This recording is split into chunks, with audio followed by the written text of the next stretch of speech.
जी दोस्तों, कैसे आप लोग। मेरा नाम है रायन। आज हम आपके लिए लेकर आए हैं टोक्यो रिवेंजर्स के एपिसोड 22 का एक्सप्लेनेशन। अगर आपको वीडियो पसंद आए तो प्लीज़ लाइक और सब्सक्राइब कर दीजिएगा और दो नोटिफिकेशंस भी ऑन कर लीजिएगा। हमने एक नया चैनल खुला है एनिमे टॉपिक्स 2.0 के नाम से, जहाँ पर हम लोग मेनली पावर लेवल से रिलेटेड वीडियोज़ डालेंगे। तो अगर आपको इसमें इंटरेस्ट है तो प्लीज़ वो चैनल चेकआउट करेगा। इसी के साथ साथ हमारा ऑफिशियल इंस्टाग्राम अकाउंट भी लाइव है, तो प्लीज़ हमें फॉलो करेगा। अब चलते हैं वीडियो पे। Big Bash on the beat.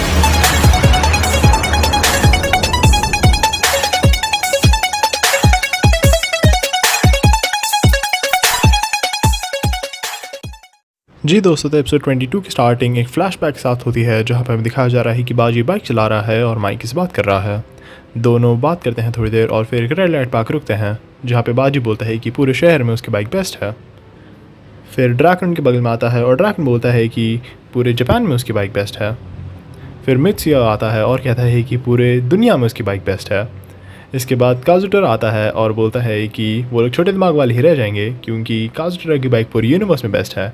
और फिर वो लोग इसी बात को लेकर झगड़ने लग जाते हैं। उनके झगड़े के बीच में लाइट ग्रीन हो जाती है और पाचीन अपनी बाइक पे उनके बगल से बड़ी तेज़ी से निकलता है और बोलता है कि उसकी बाइक बेस्ट है। फिर वो सब डिसाइड करते हैं कि वो लोग श्राइन तक रेस कर रहे हैं और इसके बाद इंट्रो शुरू हो जाता है। इंट्रो के बाद हमें दिखाया जाता है कि बाजी अब एक सोते हुए माइकी को अपनी पीठ पे लेके श्राइन पहुंचा है। माइकी कुटने के बाद वो लोग डिस्कस करते हैं कि कैसे कुछ ब्लैक ड्रैगन गैंग के मेंबर्स ने काजुटोरा से पंगा मोड़ लिया था और उसे पीट दिया था। और माइकी बोलता है कि कैसे उन लोगों को ब्लैक ड्रैगन गैंग को कूट देना चाहिए। बाजी माइकी की हाँ में हाँ मिलाता है, लेकिन बोलता है कि उन्हें अपनी एक खुद की गैंग फॉर्म कर लेनी चाहिए। इसके बाद बाजी एक एक करके सबको उनका गैंग में रोल बताता है। आखिर में माइकी गैंग का नाम डिसाइड करता है और वो बोलता है कि इस गैंग का नाम टोक्यो मांजीरो गैंग होगा। किसी को भी यह नाम ज़्यादा पसंद नहीं आता और वो लोग माइकी को इस बारे में चिढ़ाते भी हैं। आखिर में माइकी बाजी से पूछता है कि वो कैसी गैंग बनाना चाहेगा। बाजी थोड़ी देर सोचता है और बोलता है कि वो एक ऐसी गैंग बनाना चाहेगा जहाँ पे सब लोग एक दूसरे के लिए जी जान लगा के लड़ें। इसके बाद वो लोग डिसाइड करते हैं कि वो लोग कुछ लकी चार्म्स खरीदेंगे, लेकिन वो सब अपने पैसे मिला के सिर्फ एक लकी चार्म अफोर्ड कर सकते हैं। तो वो डिसाइड करते हैं कि एक लकी चार्म खरीद के उसे बाजू को देंगे, क्योंकि गैंग फॉर्म करने का आइडिया बाजी का था। ये फ्लैशबैक खत्म होने के बाद हमें दिखाया जाता है कि माइकी ये स्टोरी टाकीमीचू को बता रहा था। फिर वो कहता है कि बाजी एक ऐसी गैंग फॉर्म करना चाहता था जहाँ पे सब लोग एक दूसरे के लिए जी जान लगा के लड़ेंगे, और कि इसी एक प्रॉमिस पर उनकी गैंग फाउंड हुई थी।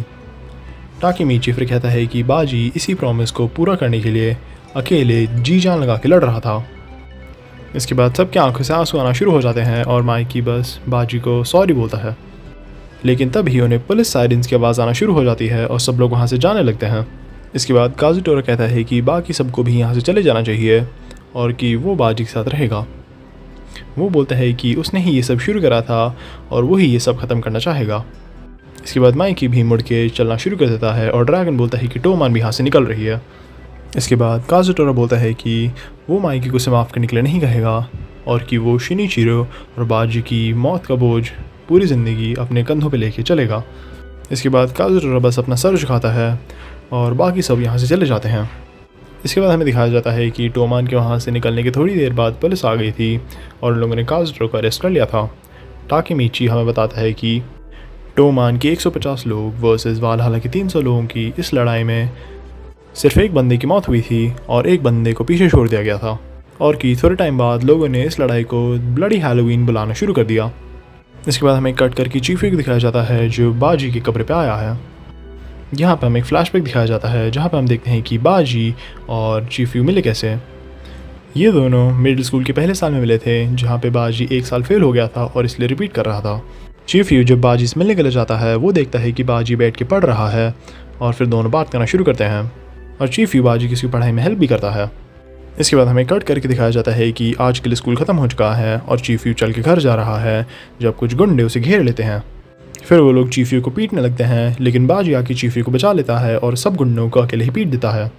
फिर दोनों अपने अपने घर चले जाते हैं, जहाँ पे वो नोटिस करते हैं कि दोनों सेम अपार्टमेंट बिल्डिंग में रहते हैं। इसके बाद फ्लैशबैक ख़त्म हो जाता है और चीफी बोलता है कि बाजी वो पहला बंदा था जिसे चीफी कूल मानता था और बाजी वो पहला बंदा था जिसे चीफी फॉलो करना चाहता था। चीफी बाजी के आखिरी शब्द याद करके रो रहा होता है और वो अपने आप से पूछते हैं कि वो अब क्या करेगा। इसके बाद माइकी बस चुपचाप चीफी के बगल में आके खड़ा हो जाता है। फिर हमें कट करके दिखाया जाता है कि टाकीमीची और ड्रैकन काजुटोरा से जेल में मिलने के लिए गए हैं।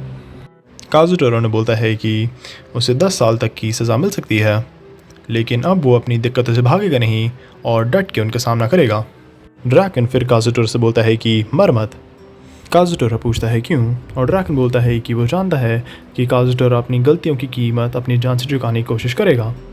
काजुटोरा ड्रैकन से बोलता है कि उसके पास अब करने के लिए बचा ही क्या है। ड्रैकन बोलता है कि माइकी ने उसके लिए एक मैसेज भेजा है। माइकी ने ड्रैकन को कहा है उसकी तरफ से काजुटोरा को बोलने के लिए कि वो अब से एक टोमान का मेंबर है।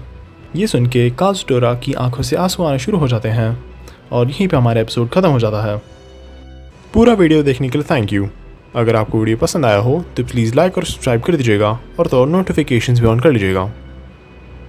हमने एक नया चैनल खोला है एनिमे टॉपिक्स 2.0 के नाम से, जहाँ पर हम लोग मेनली पावर लेवल से रिलेटेड वीडियोस डालेंगे। तो अगर आपको इसमें इंटरेस्ट है तो प्लीज़ वो चैनल चेकआउट करेगा और तो और हमारा ऑफिशियल इंस्टाग्राम अकाउंट भी लाइव है, तो प्लीज़ हमसे फॉलो करिएगा।